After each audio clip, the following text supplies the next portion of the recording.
मैं चाहता हूँ ये फासले ना हो। मैं चाहता हूँ अवाम और इदारे यकजान दो गालिब हों, इन नफरतों को मिटाएं। इमरान खान साहब आए, मियाँ साहब आए, जरदारी साहब आए, उस पीछे करोड़ों लोगों की दुआएं होंगी। और मुझे जो सबसे बड़ी फिक्र है वो ये है कि मेरी इस जिंदगी में जो अब हाफ सदी के करीब होने वाली है, मैंने कभी अवाम में और पाकिस्तान के इदारों के बीच में इतना फासला नहीं देखा। उससे मुझे दुख होता है। मैं चाहता हूँ ये फासले ना हो। मैं चाहता हूँ अवाम और इदारे यकजान दो गालिब हों, लेकिन उसके लिए फिर आपको सही फैसले करने पड़ेंगे। उसके लिए अवाम के मैंडेट के सामने सर तस्लीम खम करना पड़ेगा। और आखिरी नुक्ता यह है, कोई भी आए, अवाम की पसंद से कोई भी आए, इमरान खान साहब आए, मियाँ साहब आए, जरदारी साहब आए, वो उस मुल्क के खिलाफ तो काम नहीं कर सकते। तो फिर आप किस चीज़ से डरते हैं? अवाम की मर्जी से हुकूमत आने दें, बनने दें, बैठने दें। जो अवाम किसी को इस इक़्तिदार में ला सकती है वो उनको वोट आउट भी कर सकती है। तो फिर आपको किस चीज़ का डर है?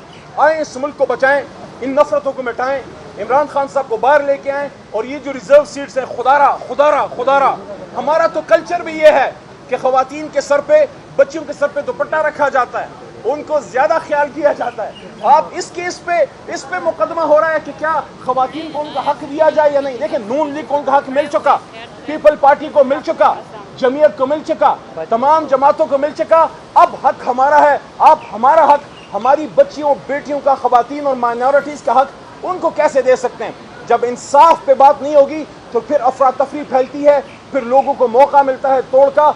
इस वक्त अगर आप मुल्क को मजबूत करना चाहते हो, ये लाल माली मेरे साथ खड़ा है, ये सिंध से इमरान खान साहब का सिपाही है, ये खड़ा है, ये मुसीबतें बर्दाश्त कर रहा है, ये सिंध में देख रहा है जो उसके साथ हो रहा है। मेरा नुक्ता ये है कि अगर आप चाहते हो इन्वेस्टमेंट इस मुल्क में आए, अगर आप चाहते हो इस मुल्क में खुशहाली आए, अगर आप चाहते हो यहाँ लॉ एंड ऑर्डर मजबूत हो, पॉलिटिकल स्टेबिलिटी चाहिए।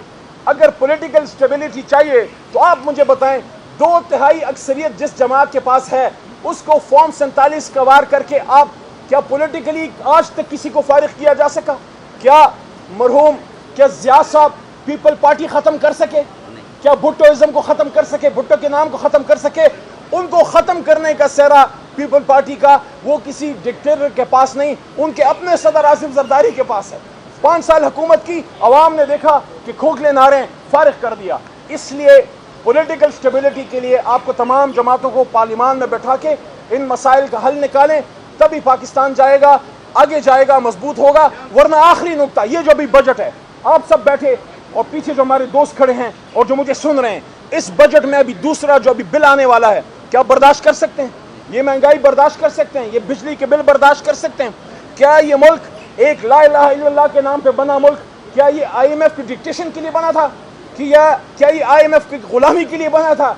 देखिए इन लोगों को पता है जो इन वज़ीर आज़म हाउस में बड़ी बड़ी मर्सिडीज़ों में आके बैठते हैं और टिकटॉकें बनाते हैं, लाहौर की भी बात कर रहा हूँ, उनको ये पता है कि चाहे जितनी भी महंगाई कर दो, चाहे कुछ भी कर दो, क्योंकि हम अवाम के वोट से नहीं आए, हमें क्या फ़र्क पड़ता है? अवाम अगली बार भी वोट ना दे, बस कहीं किसी को खुश कर लो, किसी ड्राइंग रूम में बैठ जाओ, किसी के सामने सर झुका दो, बाहर के आका अंदर के आका के सामने सर झुका दो। ये 25 करोड़ किस खाते में है? ये जिंदाबाद मुर्दाबाद के लिए है। इख्तिदार तो इनकी तरफ से नहीं, कहीं और से आता है। जब ये सोच पैदा हो जाए कि अवाम के वोट से हुकूमतें नहीं बनती, बल्कि किसी की ताकत, किसी के अब्रू के इशारे से बनती हैं, फिर ऐसे ही बजट बनते हैं, फिर ऐसे ही महंगाई आती है, फिर ऐसे ही जुल्म के पहाड़ टूटे जाते हैं। हाँ, अवाम की ताकत से इमरान खान साहब जैसा लीडर अगर आए, या माजी में भुट्टो जैसा आदमी आया था, वो अवाम के मफाद के मंसूबे बनाता है, वो अपने खर्चे कम करता है, वो अपने मिनिस्टरों के खर्चे कम करता है, वो ऐसी पॉलिसी बनाता है कि घर घर लोगों को सहूलत मिले, गरीबों के सर पे हाथ रखा जाए। इसलिए आज ये मुकदमा सिर्फ रिजर्व सीट्स का ही नहीं है, वो तो है ही हमारा हक, आज ये मुकदमा तहरीक इंसाफ के मैंडेट का है। काजी फायद ईसा साहब काबिल एहतराम, आप चीफ जस्टिस हैं, आपसे जितनी भी रिजर्वेशन है, ओहदा ऐसा है जिस पे आप बैठे हैं कि उस ओहदे का एहतराम हम पे लाजिम है।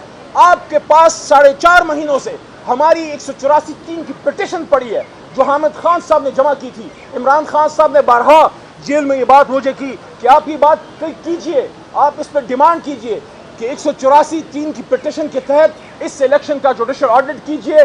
काजी फायद ईसा साहब, आपने ये कहा था, आपने ये फरमाया था कि 8 फरवरी का इलेक्शन पत्थर पे लकीर है, इलेक्शन तो हो गया।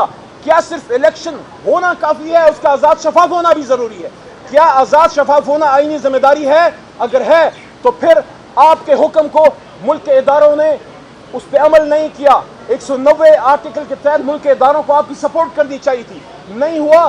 184(3) کی پٹیشن کے تحت آپ اس الیکشن کا جوڈیشل آڈٹ کیجئے, کیونکہ آپ کے حکم پہ, آزاد شفاف الیکشن کے حکم پہ فارم 47 کا سیاہ. آخری بات, عمران خان کو رہا کیجئے, ہمیں ہمارا مینڈیٹ واپس کیجئے, خواتین کو ان کا حق دیجئے, مائنورٹیز کو ان کا حق دیجئے, ظلم مت کیجئے. پاکستان انصاف کے لیے بنا تھا, انصاف پہ چلاؤ گے تو یہ ملک چلے گا, نہیں چلاؤ گے تو اسی طرح در در ہم بھیک مانگیں گے, اور آج تو ہم میں کوئی بھیک بھی دینے کے لیے تیار نہیں ہے. یہ ہماری حالت ہے.